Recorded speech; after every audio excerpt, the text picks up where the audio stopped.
এখন রান্না করব লাউ চিংড়ি। চিংড়িটা আমি একটু ভেজে নিচ্ছি। চিংড়িটা একটু ভাজা হলে ফ্লেভারটা অনেক বেশি আসে, ভালো লাগে খেতে। তাই চিংড়িটা আমি আগে একটু ভেজে নিচ্ছি।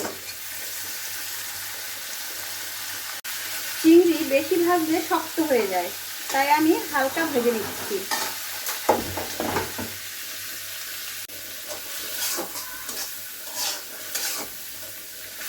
এখন আমি রান্না করব লাউ চিংড়ির জন্য পেঁয়াজ দিয়ে দিয়েছি। পেঁয়াজটা ভাজা হোক। আপনারা অবশ্যই এভাবে ট্রাই করবেন। এভাবে লাউ চিংড়ি করলে খেতে খুবই সুস্বাদু হয়।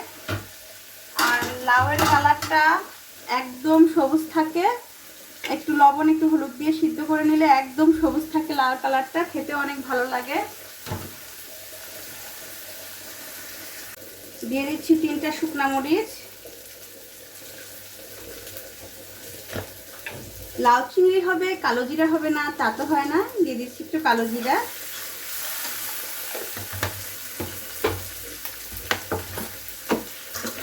দিয়ে দিচ্ছি আস্ত গোটা জিরা সামান্য পরিমাণে।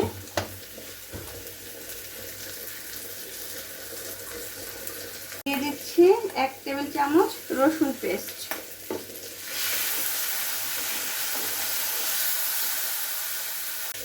এখন দিয়ে দিলাম চিংড়িগুলা।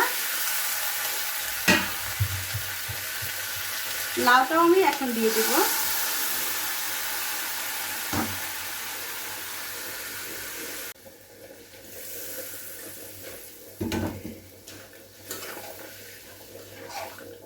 ফ্লেভারটা আমি পাচ্ছি, লাউ চিংড়ির সাধারণ একটা ফ্লেভার আসতেছে।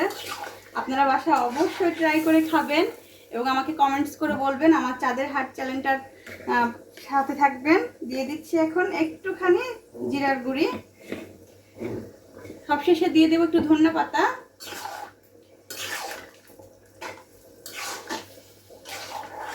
সবকিছু যেহেতু সিদ্ধ আর ভাজা, তাই আমি এটা বেশিক্ষণ জাল দিব না, তাহলে ফ্লেভারটা কমে যাবে।